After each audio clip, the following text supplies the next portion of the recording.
Mga ka-sounds, dahil sa mayroong nag-request sa atin dito sa LPC 015 na LED par na ito na mag-daylight check po tayo. So ito po, gagawin po natin yan.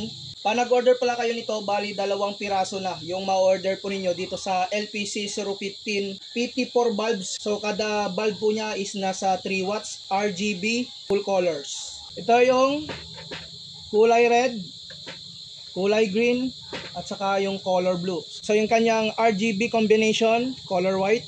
Ito yung kanyang kulay red, kulay green, at saka yung color blue. Full colors po tayo, RGB, color white. Dito naman tayo sa kanyang harapan. So ito naman yung likuran ng ating LED par. So yan nga yung test po natin dito sa dalawang flat LED par na ito, LPC 015. Kung gusto po niyo mag-avail nito, paki-click lamang yung ating yellow basket.